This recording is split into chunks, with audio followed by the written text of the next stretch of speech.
we've got our guest here. Move along here, Jamie. I'll let you do the intro because yes, we won't get a great walk-up song, but I feel like give us your best. This is like and now. Yeah. He's 11th all-time in saves in Major League Baseball history. He is your Phillies all-time saves leader. He is Jonathan Papelbon. John, do people call you John, or is it strictly Jonathan? What do your friends call you? You don't want to know what my friends call me. Stick with John. John, we appreciate you taking time out to join the show. I'm curious. During your career, great career, you got to be a part of some iconic Red Sox teams known for, just iconic series with the Yankees and coming from behind. One of the things we were talking about today is the Phillies seem to have kind of a great clubhouse chemistry and environment. How important is that clubhouse environment and chemistry to translating to success on the field? Like how big is it to your average fan that may not be aware of how important that stuff is? Well, so as far as winning it all and winning a World Series, in my opinion, it is at the top of the list, no question about it. I really can't, and I'm trying to jog my memory now. I'm really trying to think of a team that just had nothing but studs and never got along. Maybe a Yankee team or two. But you have to have a chemistry in that clubhouse that feeds off of one another. All the egos have to come together. All the coaches have to be able to manage those egos. And when that happens, and when you have a manager that's able to do that and you have a team that's able to come together, you get an Arizona Diamondbacks. You get 04-07 Red Sox. You get, 2008 Phillies. You get those teams, and you can see as well, maybe not as an average fan, but as a player, you can definitely, as you're playing against those teams and they roll into the stadium and you see they walk together, they talk together, everything is just and you notice it and you feel it. And so to me, it's number one. Talent comes second. Can you see that in a team when you watch baseball games? Is there stuff you can see in game that you just know, shit, that group is tight, they have what it takes? Well, what is it that you see when you see it? So for me, there's little things that go on and little nuances in the game that you see, the way a manager interacts with a player, the way and usually when something bad happens is a big tell, and how that team responds, or how they, when adversity happens, what do they do? How do they come together? What does the guy that's hitting before Chase Utley, like a Jimmy Rollins, does he sacrifice that at bat, not swinging a bad pitch and take his walk? Little tiny things like that, to me, will never leave the game of baseball, and you have to have that. And at the end of the day, culture eats analytics for breakfast, my friend. I like that, John. Now, as you're talking about culture and chemistry and vibes in that sense, you've been fortunate, obviously, playing with the Nationals, the Phillies, the Red Sox. You've played with various teams as a player. You've been in different ballparks. But what is Philly like in terms of being part of the Phillies, being a part of this environment as a player, that in terms of when you look back, what it means to you? Because I think a lot of people lose that, of being in certain cities and certain franchises. It's different. It's a different environment. But as a player with the Phillies, how would you summarize being a part of this franchise and this club? Okay, so to me, those environments mean everything. It's number one reason why I signed in Philly. I was a big believer that I could not thrive in any other type of market. I just felt like I knew myself, and I wanted to go somewhere where expectations were high. From the fan base and from the staff and from ownership. And maybe it's good I didn't have Twitter back then and I just now started doing Twitter. But, I had made a comment that, I didn't come to Philadelphia to lose. And I think some of the fans took that in a little bit of a wrong way until they kind of realized, oh, shit, man, this guy, he came here for the same reasons that we wanted him to come here, is to come kick some ass. Now, unfortunately, we had Ruben Amaro at the helm, and he had the keys to a Ferrari, I feel like, and it kind of wrecked that. Did we have injuries? Yeah, but he was given a pretty good payroll to work with, and somehow we couldn't win. So, I know injuries have to do with that, especially throughout the course of a season, but I did not expect to come back. I really thought I was going to win 2 more world championships. Yeah. So is there part of you, obviously you don't want to like cut short your time at Fenway Park because you were a part of some special baseball history up there, but is there a part of you that wishes you were in Philly to experience that joy in an environment like this? Oh, there's no question about it. To me, I think the fans in Philly, just like in Boston, they live and die their baseball and they live and die their sports. When I was in Boston, the Patriots were winning, the Celtics were winning, the Bruins were winning, the Red Sox were winning. So, we kind of ran that city for a little while. But I came to Philadelphia expecting to do the same thing. Flyers were good, Sixers were good, the Eagles won a chance. So to me, I want to go to a fan base and play in a fan base that expects just as much as I do. But also, too, on the other part of that, like, as a player, if you don't have that, then you will not succeed in their cities. And so as a GM, as a ownership, I'm looking for guys that I know that are going to succeed in my environment.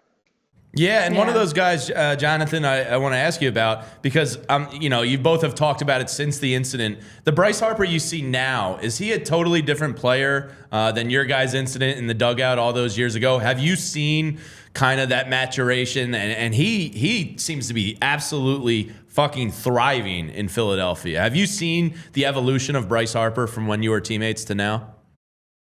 No question about it. No question about it. It's the same. It's the same thing that really happened to me. Like, I didn't really evolve into a leader until I had to kind of have my ass kicked. And Veritek would kick my ass just about every day.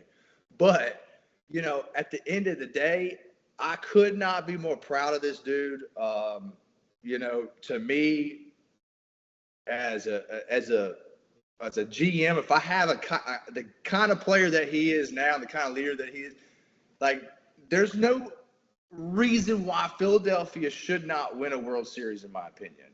Now, I'm not inside that clubhouse. I don't know what their culture is and how they, but to me, it seemed everything that I see that they had a great, shit happens, man. And I'll be honest with you, I took the Phillies last year about halfway through the season at plus 1,500 to win the World Series. So I would have won about 150 grand if the Phillies would have won. So I really, truly wanted them to win, believe me. But at the end of the day, like, they have what it takes. And I couldn't be pulling for him more than any other player in the league right now, to be honest with you. Yeah, and John, as you talk about the incident with Bryce and even your own incidents that helped shape you, outside of winning a World Series, being an all-star, all the different accolades, there's a maturation process mentally that has to happen as a player. And as you talk about the evolution as your career is progressing, you touched on it a little bit, but what really helped you become that dog? That having that mindset of hating losing more than you loved winning and wanting to go into everything, doing anything you can to possibly win. What really helped that transition for you to be that type of a winning mindset that you would do whatever it takes to help your team win? So for me, there was no transition. That's a really good question, actually. I like that question. I think my transition was over years and years of childhood, over the environment I was brought up in. My mom's a 3-sport athlete. My brothers all made it to AA. There was, if you did not finish first at dinner, there were no seconds. It was just, the competitive environment that I was brought up in was just, I think, at a level 10. And so for me, that dog, and, I joke about this, but me and my brothers have kicked each other's ass way more than what me and Bryce got into. I don't doubt it. Yeah. So that growing up that way, I think, had a big effect on me, and constantly competing with my brothers. And you see that, how you look at the Mannings and you look at a lot of other families that play sports like this and have all boys. I think that's how it was for me. I have to ask, though. I'm sorry, Jamie. No, go because, ahead. listen, John, you and I are more alike, I think, than out of anybody here because I definitely am that same personality. I'm sure you guys can agree. So I know we've been talking a lot about movies. We're going to transition out of baseball a little bit, and this is probably going to be the toughest question for you. Hope you're ready. There's been a lot of talk in the chat. We were talking about Hallmark movies and Paul Walker and all types of movies. What kind of movie guy are you? And I'm going to actually take it a step further. If you had to have a movie about you, who's playing Kenny Jonathan fucking Powers? Papelbon? Who's playing? No question, Kenny Powers. Yes, you nailed that. Yes. In fact, I used to get a few Kenny Power jokes when that was a big Eastbound and Down was big. I love that. So my teammates used to kind of call me that too. But yeah, for me, growing up, you see this is actually the award the Phillies gave me when I broke their all-time saves leader. It was off the set of Terminator. Oh, So, that's awesome. I'm a big Terminator guy, Arnold Schwarzenegger guy. In fact, I actually worked out with him, and I put on Twitter that I was lifting more than him, but, he's 40 years older than me. Yeah, so, for me, I'm a big, Terminator guy, but I actually watch more documentaries, and, I'm a Sasquatch believer, an alien believer, so. Aliens 100% exist. Yeah, definitely. Yeah, for sure. Yeah. Very naive of us to believe I otherwise. wouldn't say I'm a conspiracy theorist, but I love a good documentary. Okay. Love that. So, John, a couple guys on the Hall of Fame ballot list this year. It looks like Billy Wagner is right at that cusp of getting in. And this was the discussion we were having earlier today. Francisco Rodriguez is 5th all-time in saves, and it appears impossible for him to get into the Hall. He's only at 7% of the vote. Kind of a two-part question. Is the Hall of Fame important to Jonathan Papelbon, and why is it so hard for closers to get into the Hall? Yeah, I've been asked this question a lot, and I think that here's the basic gist that I get, okay? I played 13 and a half years or so, 11th or 12 now, over 400, almost 400 saves. So to me, I think that longevity is a big key. If I'd have played another 3 years, 2 or 3 more years, I think I'd have been in. Wags has done that. But, even Francisco Rodriguez has, I just think it's just one of those things, man. And yes, it is important to me. I would love to, I missed it too as well, but just being on the ballot was an honor. And, going into the Hall of Fame this year with the Red Sox is a huge honor of mine as well that I cherish more now than I think I would at any point in my life. But yeah, it's just, man, shit. It's just hard for closers and relievers. It's just always been that way. So it's a hard job in total. And one of the questions I was thinking about when I was thinking about this interview, why do you think it is that there's such a high variance with closing? Is it because it's a between the ears position? Like Brad Lidge is a great example. He'd have 48 for 48, be perfect, and then have a down year. And then he'd come back and be, 45 of 49 save opportunities the next year. And there was kind of an up and down to it. Why do you think that is with closers? Closing, when you're a closer, whether you're LeBron James trying to close out a basketball game or Tom Brady trying to close out a football game, when you're a closer of any sport, there's no room for error, and the mental capacity that you have to carry with you to be consistent year in and year out is just a different level than it is with any other position. So, talking between the ears, it is a consistency thing that you have to be able to go out there and convert each day. You're not going out there as a starter saying, "Oh, I got 8 innings today, and man, if I feel good, those 8 innings are going to." You're not going to feel good every single day. You're not going to be a starter to prepare to make sure you feel good every day. So there's also that obstacle as well. So there's a multitude of things that makes it a whole different animal. So can you, John, take us back and talk us through? You're taking the mound, regardless. Let's say game's on the line. Are there thoughts running through your mind? Is there a routine? What is it specifically that behind the scenes we don't know? Outside of what we see from cameras and TV and any interviews, what is that moment like for you in taking the mound? Just take us through what it's like as a closer in general. Yeah, so obviously for me, I was always more successful when the game was on the line than when it wasn't. It was just my nature. So for me, that mindset was huge, and I always prepared a certain way to make sure that I would get in that mindset, and that had to do with a lot of meditation and analyzing the people that I were going to go pitch against, along with what mindset do I have to go out there, and hopefully try to, prepare my body as best as I could to, feel great to go out there. So for me, I had a set checklist every single day that I did that would prepare me for literally one inning every single day. Did you have a go-to meal or something? Did it get as minute as that or no?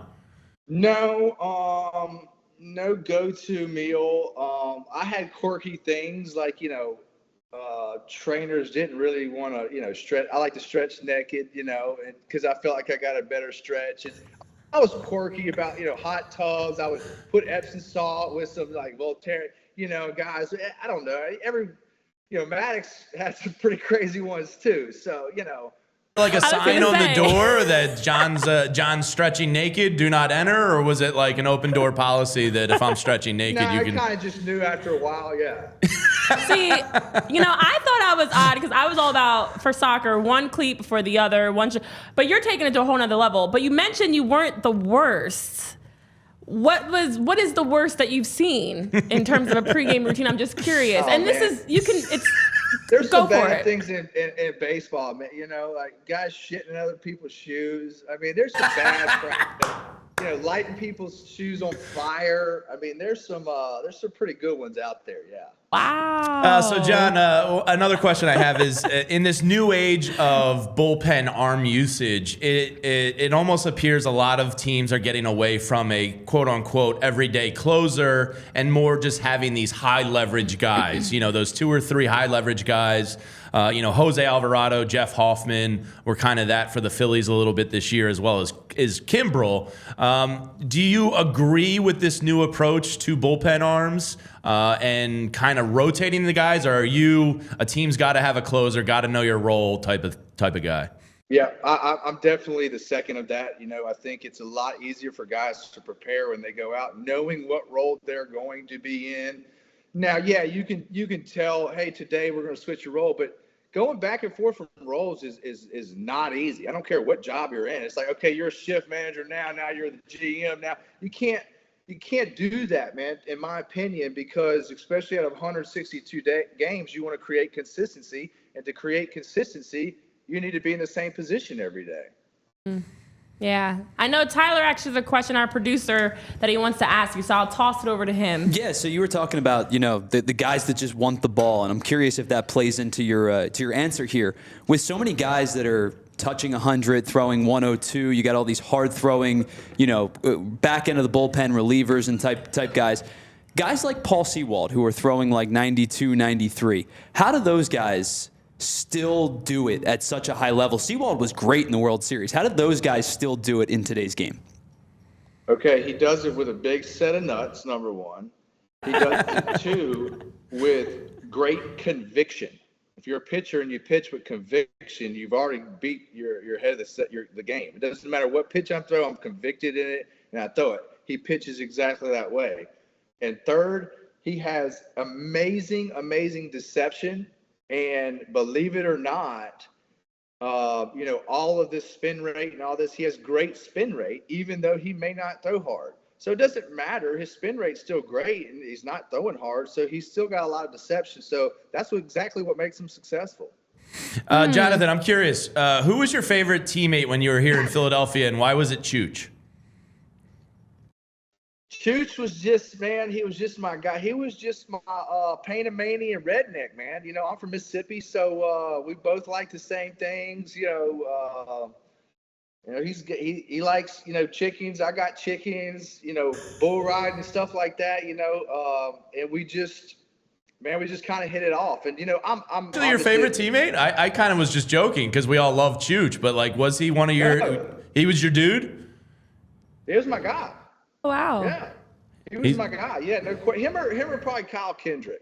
But, Chooch to me, and I always, whether it was Veritek or Chooch, I always tried to really know my catchers inside and out, whether we had a lot in common or not. I felt like that relationship was that important. It was the most important relationship to me on the team. So I always try to do whatever I could with my catchers. That's awesome. I like that. Speaking of the Hall of Fame, 3 guys that you got a little bit of a chance to play with. I think at least 1 or 2 of them was still here. Ryan Howard, Chase Utley, and Jimmy Rollins are on the ballot. Utley looks like he's going to hit the threshold eventually here. Jimmy looks like he's got his work cut out for him with the percentage of voters. Again, 2-part question. Do you think the 3 of them belong in? And 2, do you agree with writers having so much say in the voting process? Because I don't. Yeah, I don't either. And if I'm getting elected into a club, in a very prestigious club, I truly only want to be voted on by those people in that club. So my opinion is the only people that should have a Hall of Fame vote are the writers or the players that are in the Hall of Fame. Which I don't think that will ever go that way, but we'll see. I agree with you. I think there should be a Hall of Fame committee of ex-managers and players that vote on their peers rather than writers with sometimes agendas. Yeah, and on that second part of that question, Rhino, Jimmy, and the way I look at going into the Hall of Fame is very simple. If you are a player that can dominate an era of baseball at your position and win a world championship, you should be in. So needless to say, all 3 of those guys dominated at their position for an era of baseball and won a World Series. So, I'm pulling for him, man. I put you on the Hall of Fame committee. You'll give those 3 their votes, huh? Yeah, no question. All right. All right. Well, we've been doing a lot of looking back. I kind of want to look ahead a little bit, specifically for you. Now, the league has been having a lot of hot stove changes, signings, movement that's been happening around Major League Baseball right now. John, if you right now are going into Major League Baseball, take this question however you like, which team would you want to play with today? And don't feel like you have to be biased because it's a PHLY Phillies podcast. Which team would you want to join today? And which player would you want to play with that maybe attracts you to want to be on that team? That's an easy question. The Phillies. I want to go do part 2 with the Phillies and actually win this time and play with Bryce again as who he is now. And even Rob, the manager, man, I love his style. I do. I like his style. I think the players gravitate towards him. That would be a part of my decision as well. And yeah. No question. That would be my choice. It seems like they, Kyle Schwarber's kind of the Veritek down here, the leader of the clubhouse, and it seems like they have the right group of guys, and, we'll see if they put it together. Your thoughts on the pitch clock as we're winding down here with you, Jonathan? And again, we really appreciate it. The pitch clock, do you like it? Do you think it's good for the game? No, I hate it, and me and Joe West used to get into it, who's a former umpire, about pitching and pace a game, and I had many meetings because of pace a game, but my thing was the game's on the line. This game is going to go how I dictate it. It's going to go either short or long or however I want this game to go. I'm in control now. I have this baseball, and the pitchers can't do that anymore. You can't step off it twice. When I started doing NESN, being an analyst for NESN last year, I really looked into this, and I realized that it definitely is an advantage for the hitters, but the pitchers will figure out their way with it. And to me, if you're going to watch a Tyson and Holyfield fight, do you want to watch it for 1 round or do you want to watch it for 12 rounds? Right. That's how I look at it. Well, John, it's definitely been a pleasure as we've had a chance to get to know a lot more about you, some great stories, and even just to hear how far you've come from that competitive household growing up to World Series and all the accomplishments to just sitting here with us today. And looking back now, which moment do you feel like, aside from winning the World Series, of course, I'm going to take that out as an answer, which moment do you feel like really helped shape you as not only a baseball player, but as a person today that you look back on and are most appreciative of? I'm sure there's many, but if there's one that jumps out at you, I'd love to hear it. Well, I think one of the most appreciable things that I can appreciate was my relationship with Tim Wakefield and Jason Varitek and David Ortiz and some of those guys that when I came into that clubhouse, it was their, not their, it was their, they were there to help me and compete against me, but yet help me become a man. And so if I didn't have that, and I look back on that a lot, and, rest in peace, Tim, and if I didn't have those 2 or 3 guys, I feel like my evolution would have been different, and it wouldn't have been as successful as it was. Like I said, Varitek kicked my ass many times, would sit me down many times, and I was young and cocky and very successful too. And so it shapes you and you learn. And so for me, that's the one biggest memory I have of shaping my career. Wow. Last one for me, and then we'll let you go, John. Who do you think, because I think about this all the time, Manny Ramirez, without a doubt, one of the greatest hitters I've ever seen. Who do you think is just the most, regardless of position or anything else, who do you think your most talented teammate you ever had was? I think the most talented teammate I ever had was Dustin Pedroia. You're looking at a 5'6" guy that hit 20 home runs a year. To me, he had the most talent and got the most talent out of that body than any other player I've ever seen.